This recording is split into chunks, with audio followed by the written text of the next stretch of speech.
napakaganda ng mga sinabi ninyo. Maraming salamat sa inyong tatlo. Salamat. O paano? Good luck na lang sa'yo, Naruto! Salamat! Gandahan niyo ang sulat, ha? Galingan! Marami salamat po sa tulong niyo.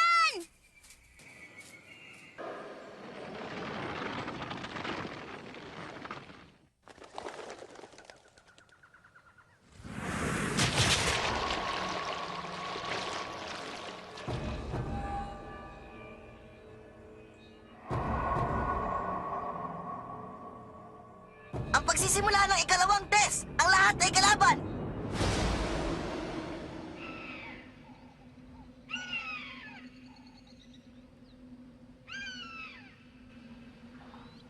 Naku, nakakatakot pala talagang lugar na yan. Hindi magtatagal at malalaman nyo na rin kung bakit tinawag na Forest of Death ang lugar na yan.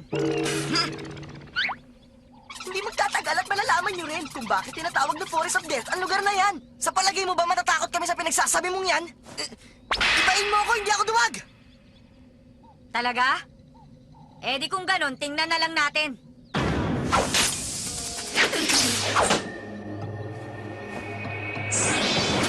Alam mo, ang batang katulad mo dapat na unang-unang mamamatay. Ibang-iba ang pakiramdam ko kapag nakakakita ako ng dugo ng tao.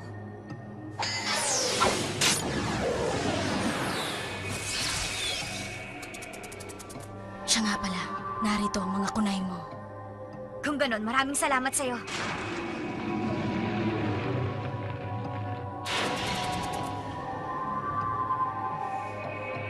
Isang babala lang. Huwag na huwag mo nang susubukang ulitin pa ang pagsulpot sa likuran ko.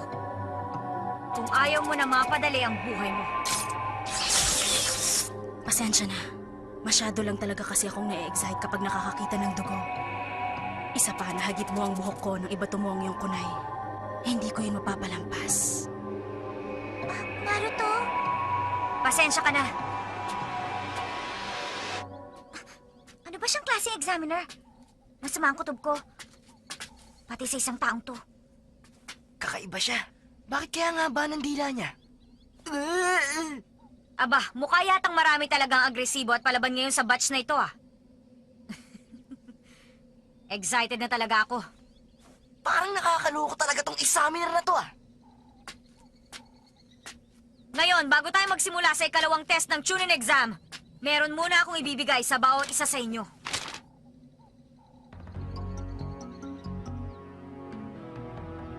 Release forms ito. Kung tutuloy kayo sa pagkuha ng exam, kailangan nyo munang pirmahan ang papel na ito. Bakit naman? Malaki ang posibilidad na mamatay kayo. At kapag wala akong pinangahawakang release forms, magiging sagutin kong lahat ang mangyayari sa inyo.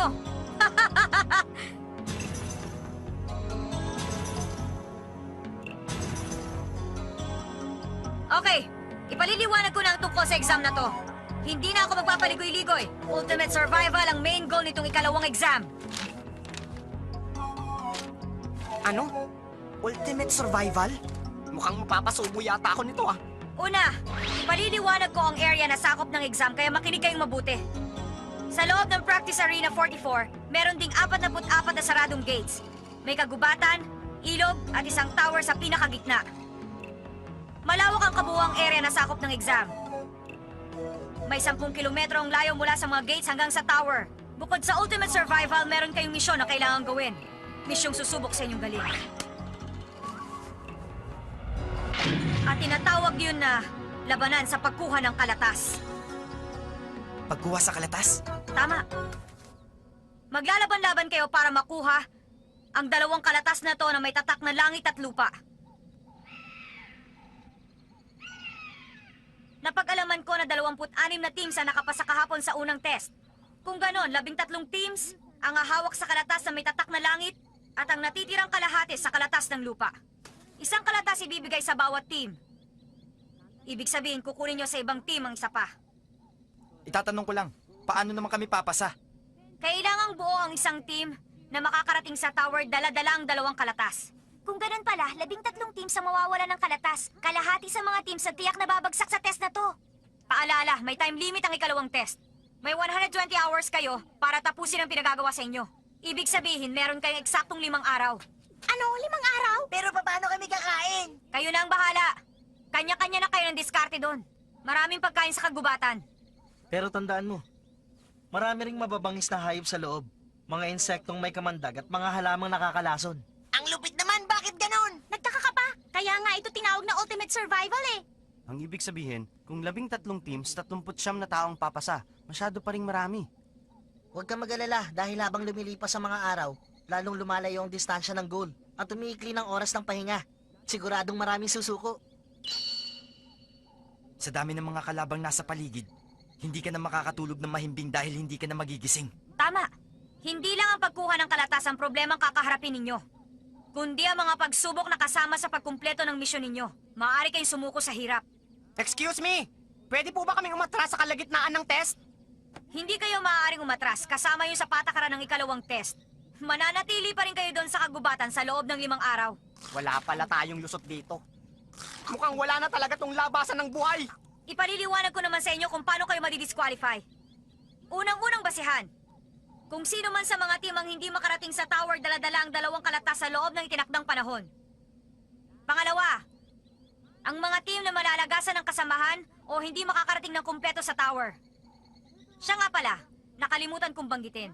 Bawal tingnan na nakasulat sa loob ng mga kalatas hanggat hindi pa ninyo nararating ang tower. Anong mangyayari kapag sinilip namin ang mga laman ng kalatas? Kung merong maglalakas ang loob na gumawa nun, may naghihintay sa inyong sorpresa. Ito ay isang paraan para malaman namin o masubukan kung maaari ba kayo mapagkatiwalaan. Importante yon para sa isang tune-in. Naipaliwanag ko ng lahat. Bawat team sabay-sabay niyong ipasa ang forms niyo kapalit ng isang kalatas. Pagkatapos, mamili na kayo sa mga gates. Sabay-sabay tayo magsisimula. Isang bagay lamang ipinapayo ko sa inyo. Huwag kayong mamamatay!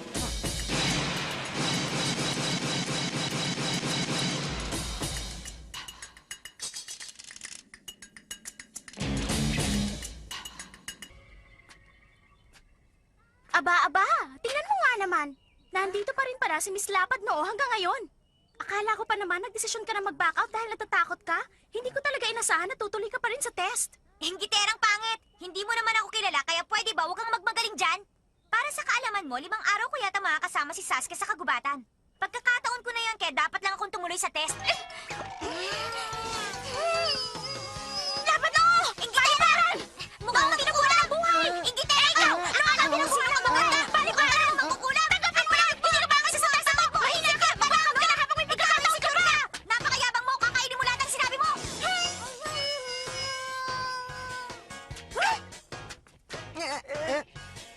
Shikamaru, ano sa palagay mo? Bakit kaya galit sina Sakura at Ino sa isa't isa? At ako pang tinanong mo. Aba, anong malay ko sa away ng dalawang yun? Ang labo nila. Bakit pa nila pinatagal ng ganito? Eh, pinapipirmahan lang naman sa amin to. Hoy, Hinata!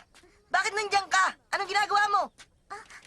Ako? Kasi, alam mo kasi, Bakit kaya napaka-weirdo nitong si Hinata?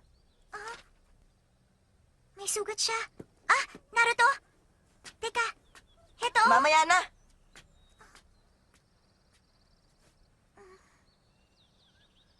Naruto? Pumila na kayo dyan! Oras na ng bigayan ng kalatas!